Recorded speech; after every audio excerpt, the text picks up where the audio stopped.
할렐루야. 아멘.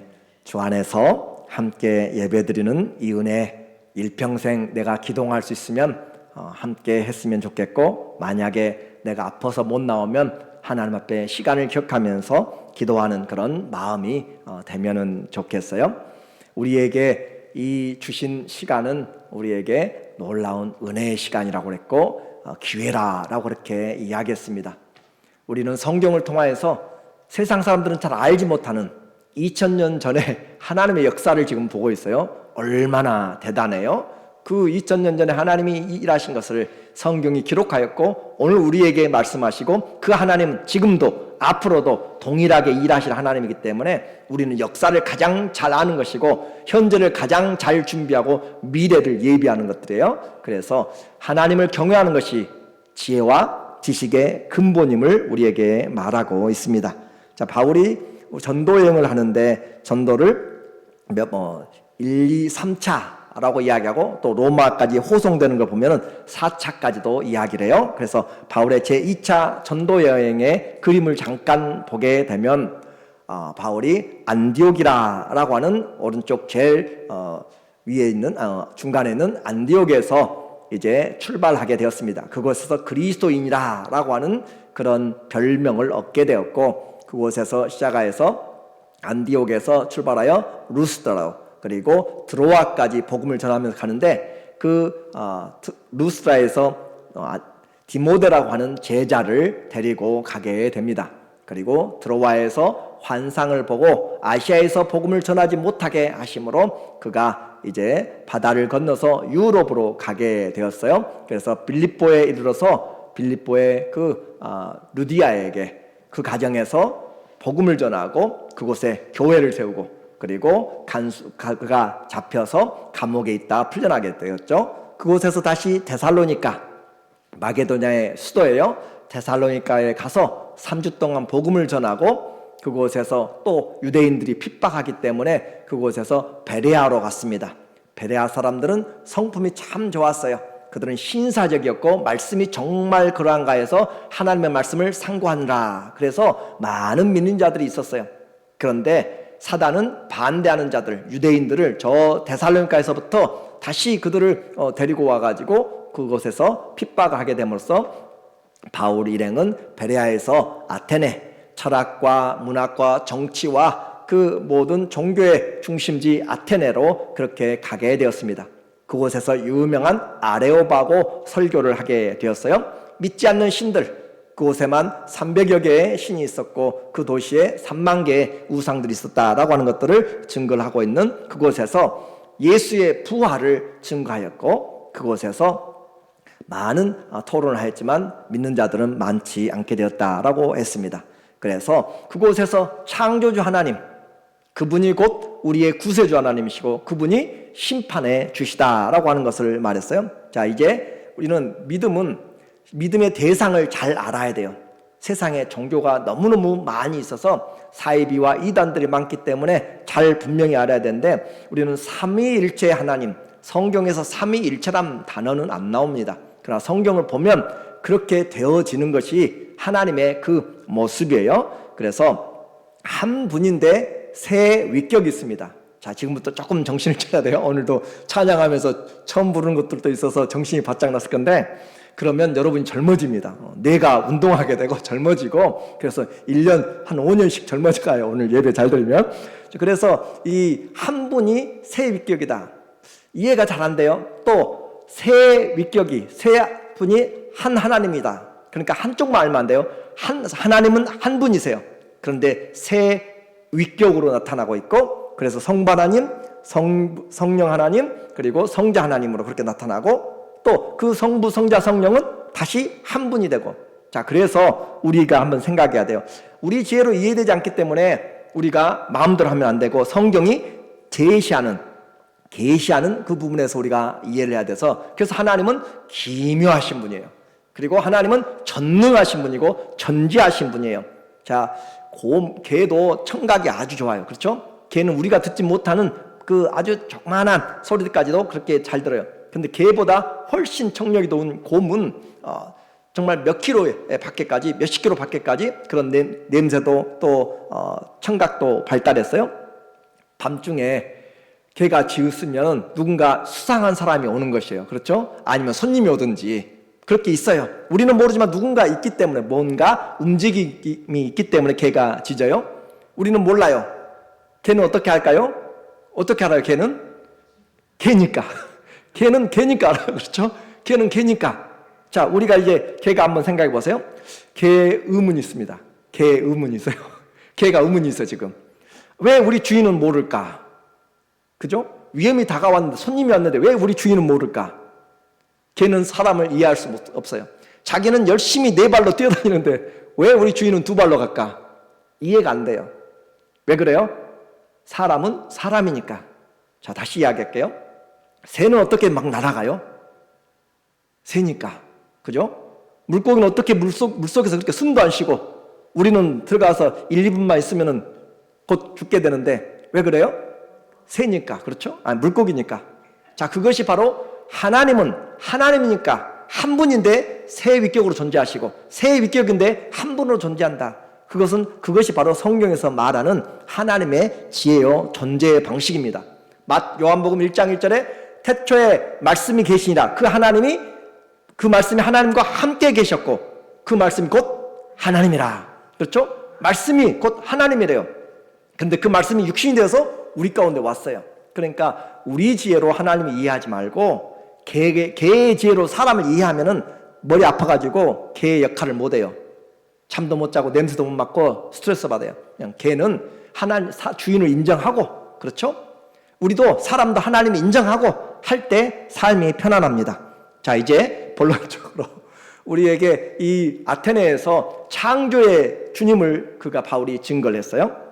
그런데 그곳에서 다시 바울이 고린도로 오게 되었습니다. 오늘 1절에 보게 되니까 바울이 와서 1절에 보면 그 후에 바울이 아테네를 떠나 고린도에 이르러 약 150마일, 80km 정도를 이제 다시 가게 되었어요. 고린도는 아가야 지방, 저 마게도냐의 지방은 수도는 데살로니가라고 했습니다. 아가야 지역의 수도는 아테네가 아니라 이 고린도였어요. 그래서 이 고린도로 오게 되는데 그곳에서 아굴라라 하는 본도에서 난 유대인 한 사람을 만나니라고 하고 있어요. 자, 그래서 이제 최고의 학문의 도시, 종교와 또 철학의 도시 아테네에서 떠나서 고린도에 왔는데, 고린도는 당시에 최고의 상업 항만 지역입니다. 무역이 발달했고 상업이 발달했어요. 그리고 역시 우상의 도시입니다. 아프로디테, 비너스라고 이야기해요. 그래서 이 그리스 신화로는 아프로디테고 로마의 여신으로 이야기하면 비너스인데, 아프로디테가 아주 예쁜 아프로디테예요. 그래서 비너스라고 그렇게 이야기하는데, 그 비너스의 섬기는 제관이 있고, 그리고 그 섬기는 여자들인데, 제녀들인데 1000명이 있고, 그리고 종교적인 행위로 성적인 매음을 하게 되는 것이죠. 그래서 코린티안스라고 이야기하는 것은 영어 단어로 남봉꾼이라는 그런 단어의 뜻이 있고, 코린토조마이라고 이야기하면 성적으로 타락하다라는 헬라어 뜻입니다. 코린토조마이라고 이야기하면 그래서 성적으로 타락한 그런 남색하는 그런 도시예요. 그런데 세상적으로는 아가야의 수도였고 헬라의 빛이다라고 하는 그런 별명을 가질 정도로 그렇게 발달된 도시였습니다. 그곳에서 사람을 만나게 되었어요. 우리가 가는 곳마다 사람들을 만날 수 있는 것, 이것이 은혜입니다. 교회에 가도 또 좋은 사람들, 하나님이 예비하신, 직장에서도 가는 곳마다, 심지어는 병상에도 하나님이 예비하신 만남을 가질 수가 있어요. 반대로 이야기하면 우리가 하나님의 자녀이기 때문에 우리를 만나는 사람들이 복이 있는 것이죠. 그렇죠? 우리는 축복을 가지고 가는 자들이고, 너희는 어디를 가든지 그리스도의 평강을 가지고 가는 자들이고, 하나님의 은혜를 가지고 가는 자들입니다. 그래서 상대방이 복인 것이에요. 우리가 가는 곳에 하나님의 축복이 있는데, 오늘 2절에 그 아테네에서 떠나서 고린도에 왔는데 그곳에 보니까 아굴라라 하는 사람이 이 본도는 이탈리아 로마의 본도가 아니라 터키, 지금의 튀르키예 지역에 있는 흑해 밑에 있는 그곳에 본도가 있습니다. 갈라디아 본도라고 이야기하는 그곳에 그 본도에서 태어난 사람인데, 유대인을 만나니 로마 글라우디오 황제가 모든 유대인을 명하여 로마에서 떠나라 한 고로 그가 그 안에 브리스길라와 함께 이탈리아로부터 새로 온지라. 바울이 그들에게 가매. 자, 유명한 브리스길라와 아굴라가 등장하고 있습니다. 그래서 이 브리스길라와 아굴라에 대한 이야기는 성경에 넘겨주세요. 6번 나와요. 부부 이름이 6번 나와요. 그러니까 가장 많이 나오는 것 중에 하나죠. 아굴라가 남편이고 브리스길라가 아내인 부인인데, 순서가 4번은 부인이 앞에 나오고 2번은 남편 아굴라가 많이 나옵니다. 그래서 사람들은 말하기를 이 프리스길라라고 하는 이 여자가 로마의 그 아주 명문가의 그런 그 이름인데, 그 여자가 아주 신앙적으로 또 열심히 해서 활동이 많았다. 남편보다 더 적극적이었고 많은 활동을 했다라는 것으로 이렇게 신학자들은 이야기를 하고 있습니다. 그래서 앞에 쓰여질 때가 많았다라고 하는 거죠. 그런데 이 사람들, 그리고 사도 바울이 전도 여행을 시작했잖아요. 그가 다소에서 나서 또 예루살렘에 살고 안디옥에서, 그리고 지금 유럽까지, 그리고 1, 2, 3차를 다니면서 다시 그가 호송되어서 죄수로 로마까지 가는 수많은 여정을 하게 돼요. 그런데 그와 같이 바울보다는 못하지만 예수님을 따르는 제자 중에서 기록된 성경에서 제가 알기로는 이 브리스길라와 아굴라가 사도 바울 다음으로 많은 이사를 했던 사람들, 이사를. 그래서 본도에서 태어난 그가 어떻게 해서인지 그는 이탈리아 로마로 갔습니다. 로마에 갔더니 글라우디오 황제가 AD 49년 50년에 그가 크리스토투스라는 그런 사람의 지명을 받아서 그 나라가 혼돈에 있다. 그것은 바로 로마의 역사학자의 기록이에요. 그래서 로마 황제가 자기 나라 로마에 보니까, 수도에 보니까 크레스투스, 이건 그리스도를 잘못 쓴 거예요. 크레스투스라고 하는 것은 헬라어 말인데, 이 크레스투스라고 하는 한 사람의 사주를 받고 끊임없이 유대인과 또 그리스도인들이 싸운단 말이에요. 근데 우리는 유대인과 그리스도인들의 구분이 돼요. 그렇죠? 우리는 그 유대인들과 기독교는 구분이 되는데, 세상에서 봤을 때는 유대인과 크리스찬들이 구분이 안 돼요. 왜냐하면 구약의 하나님을 똑같이 믿고 있기 때문에 로마 사람들은 그것에 신경이 안 써요. 문제는 그 크리스토스라고 하는 그리스도 때문에 서로 싸우고 있는 것이란 말이죠. 그래서 그렇게 싸우고 있기 때문에 그들을 추방을 내렸습니다. 추방을 명령을 내려서 로마에 있는 사람들 다 떠나가라 라고 하니까 이 고린도로 이사를 오게 되었어요. 자, 보세요. 지금부터 그 2000년 전에 자기가 터전을 삼고 살고 있던 곳에서 바다를 건너서 배를 타고 이 고린도까지 오게 됐을 때는, 아무튼 이사 가게 되면은 갑자기 이사를 떠나게 되고 추방 명령이 되고 그러면은 이익보다는 손해가 많죠. 그것까지 다시 왔는데 이곳에서 바울을 만나게 되었고, 그는 또 바울을 따라서 에베소로 바다를 건너서 다시 아시아로 가게 됩니다. 그리고 그는 또 나중에 로마로, 무슨 사연인지 몰라도 로마로 다시 가게 돼요. 그래서 로마에 가게 되고, 그리고 마지막 디모데후서의 편지에 보면은 그는 다시 에베소로 오게 돼요. 그러니까 어마어마한 길들을 그는 이사를 갔다. 이웃마을, 도시, 그런 나라가 아니라 국경을 넘어가고 대륙을 넘어가면서 옮겨갔던 사람. 제가 이렇게 길게 이야기하는 이유가 뭐겠어요? 우리 인생에서 무엇이 중요하냐, 그 말이에요. 지금 우리 인생에서 무엇이 중요하기 때문에 이 부부가 그렇게 재산을 또 고생을 해가면서 터전을 옮겨가면서 아는 사람이 있어야 편하잖아요. 그렇죠? 그런데 그 자리를 옮겨가면서 새로운 곳에 가서 그렇게 옮겨가고 있는가?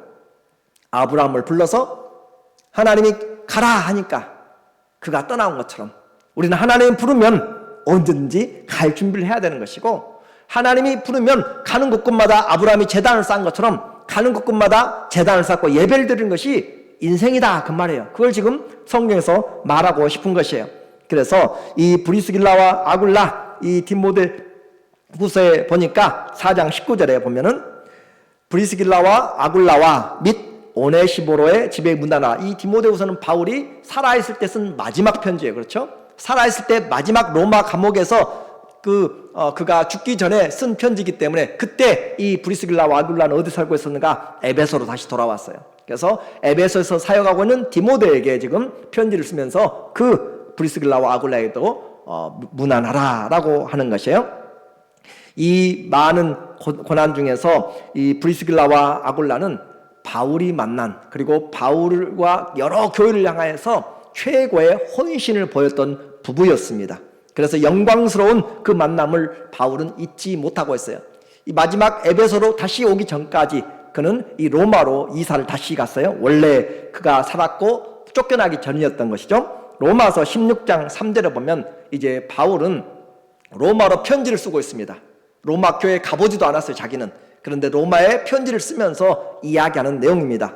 너희는 그리스도 예수 안에서 나의 동역자들인 브리스가와 아굴라에게 문안하라 라고 하면서 그곳에 이미 가 있는 브리스길라와 아굴라에게 문안하도록 이야기합니다.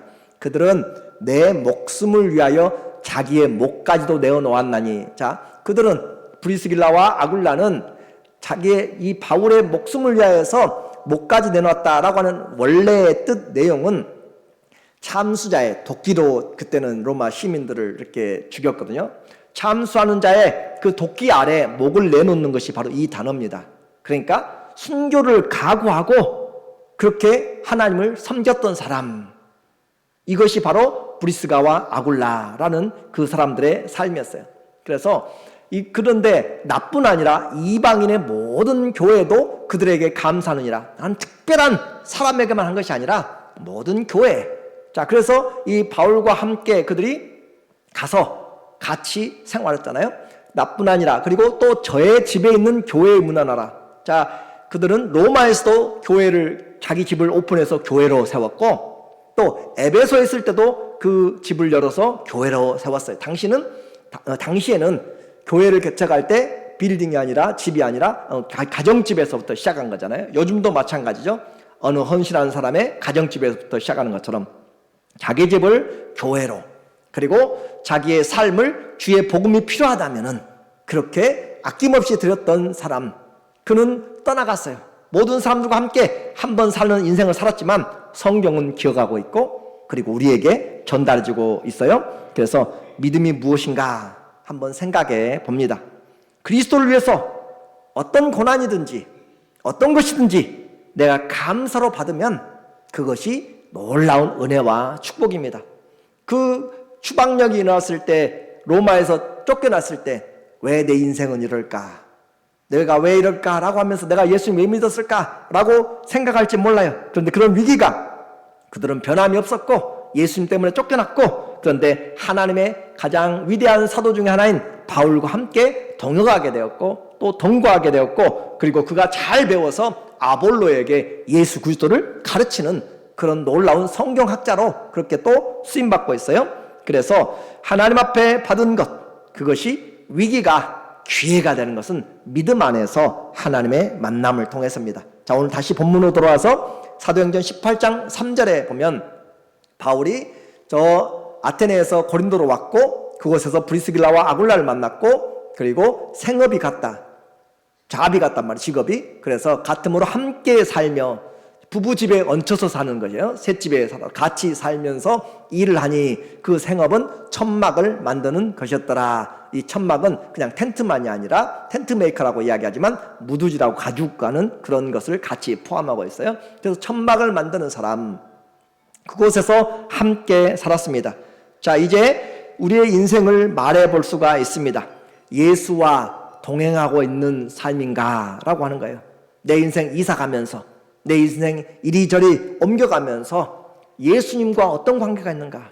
핍박을 피하여서 사도행전 8장에 보면은 사울 때문에 핍박을 그들이 받았을 때 예루살렘을 떠나서 각 곳으로 또 듣지만 가는 곳마다 복음을 전했다라고 이야기했어요. 우리는 미국까지 이민을 왔습니다. 이민 온 이유가 믿음 때문에 왔습니까? 잘 살기 위해서 왔죠. 자녀들을 위해서 왔죠.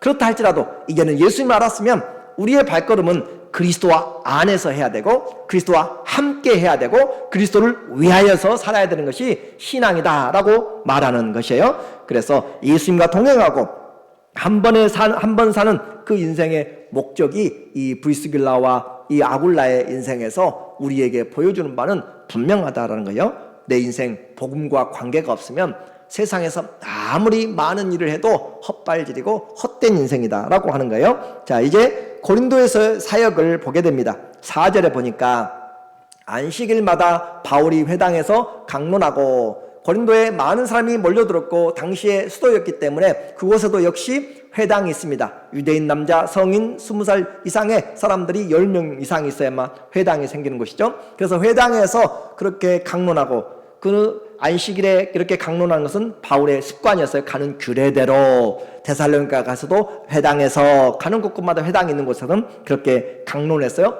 무엇을 강론했는지 우리는 알게 되죠. 예수가 그리스도라라고 하는 것이었고 예수의 부활을 가는 곳곳마다 전했습니다. 그것이 복음이기 때문에 그렇습니다. 이것이 인생의 복음. 자, 이제 그리고 18장 5절에 보니까 실라와 디모데가 마게도냐로부터 오매, 바울이 하나님의 말씀에 붙잡혀 유대인들에게 예수는 그리스도라 밝히 증언하니. 자, 그래서 그가 그 복음을 전하고 있는데 그곳에서 기다리던 동역자들이 왔습니다. 실라와 디모데, 그리고 또 누가도 있고 또 같이 보이지 않는 갇힌 팀도 있을 수 있어요. 그런데 이 실라, 이 사람들의 발걸음은 바울이 가라면 가는 대로, 오라면 오라고 하는 대로 그렇게 순종하는 사람들이었어요.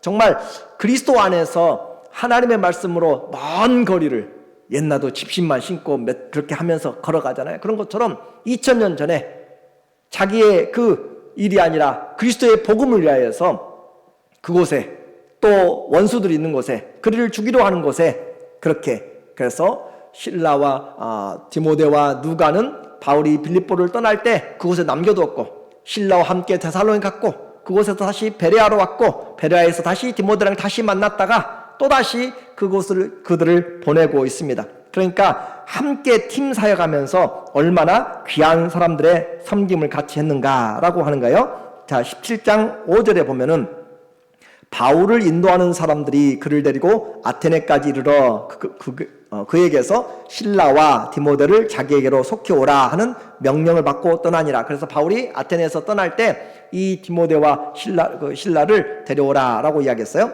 데살로니가 전서 3장 2절에 보면 우리 형제 곧 그리스도의 복음을 전하는 하나님의 일꾼인 디모데를 보내노니 이는 너희를 굳건하게 하고. 자, 그래서 이 고린도에 있을 때 데살로니가에 편지를 쓴 것이에요.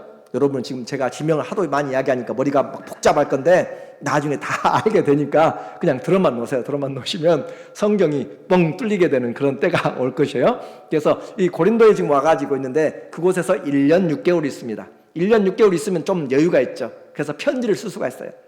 그곳에서 데살로니가에 가서 3주 있다가, 그렇게 공식적으로 3주 있다가 쫓겨났기 때문에 그 교회가 어떤 상황인지 잘 모르겠어요. 그래서 그곳에 디모데를 파송을 하는 거예요. 다시 디모데는 그곳에 다시 가는 것이고, 그곳에서 가서 그 어떤 소식을 가지고 올까 궁금하잖아요.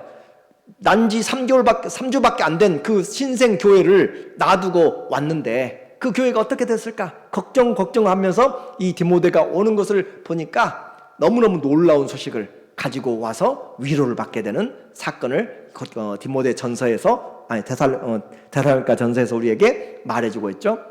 자, 그렇게 해서 지금 아테네에서 약속을 하고 이제 부득이하게 지금 고린도로 왔는데, 고린도에서 기다리고 있는 그 제자들이 와야 된단 말이죠.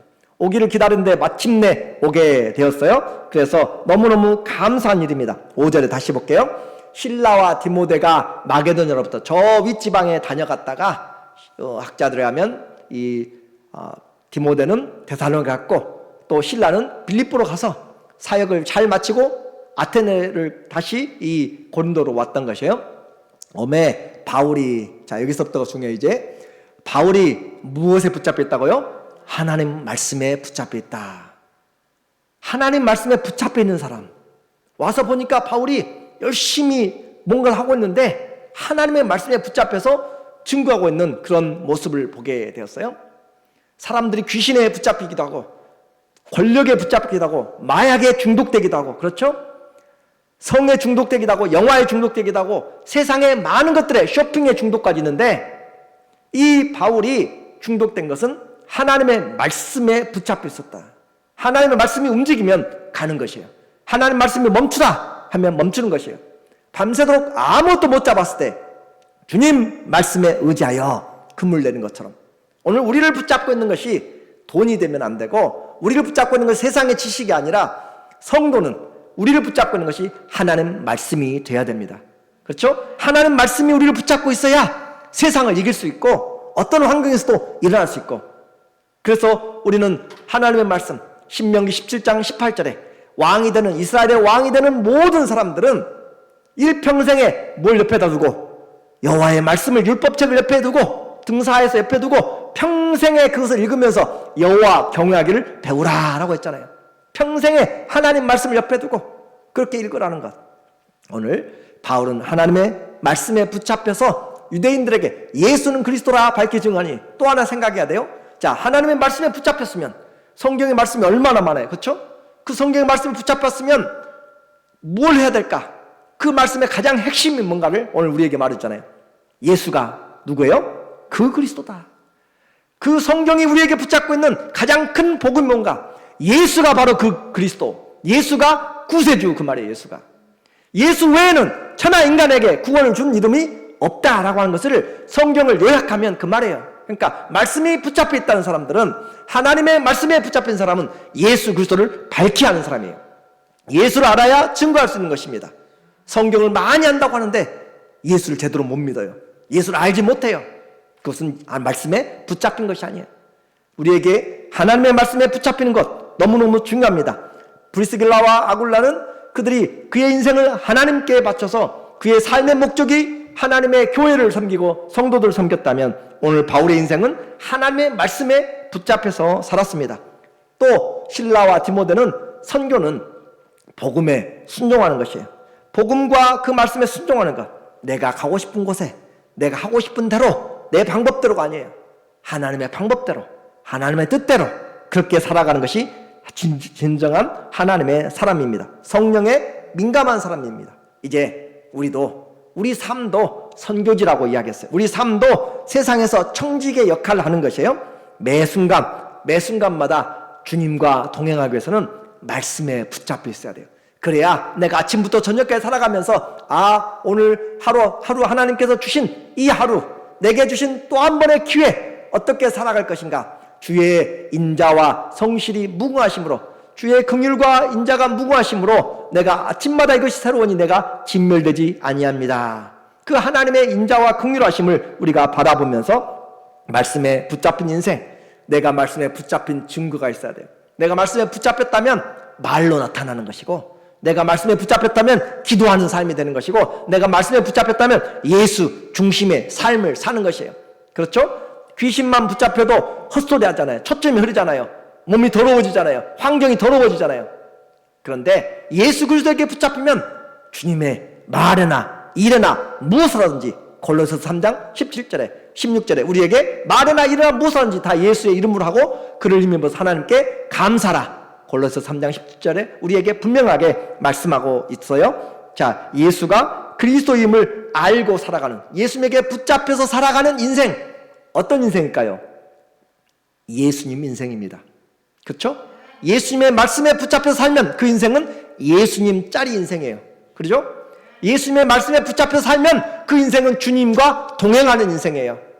오늘 우리의 인생에서 사도행전의 짧은 글이지만 수많은 길들을 가면서, 수많은 위험들을 겪어가면서 인생을 하나님 앞에 들여왔던 부부와 하나님 앞에 붙잡혀 살았던 그 사도와 그리고 그와 동행했던 제자들을, 오늘도 이 시대에 하나님은 우리로 하여금 말씀에 붙잡혀서 살라고 오늘 우리를 불러주셨습니다.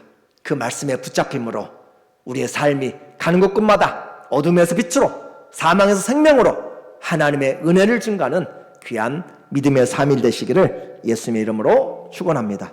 아멘. 기도합니다. 하나님 아버지, 나는 예수님이 그리스도인 것을 얼마나 확증하고 있습니까? 얼마나 그 확신을 또한 증거하고 있습니까?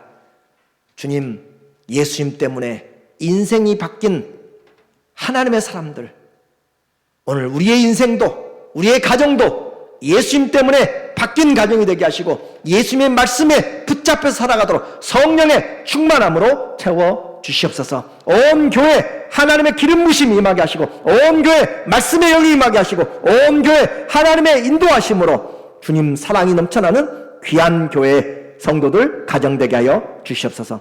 예수님의 이름으로 기도합니다. 아멘. 우리 찬양하고 기도하겠습니다.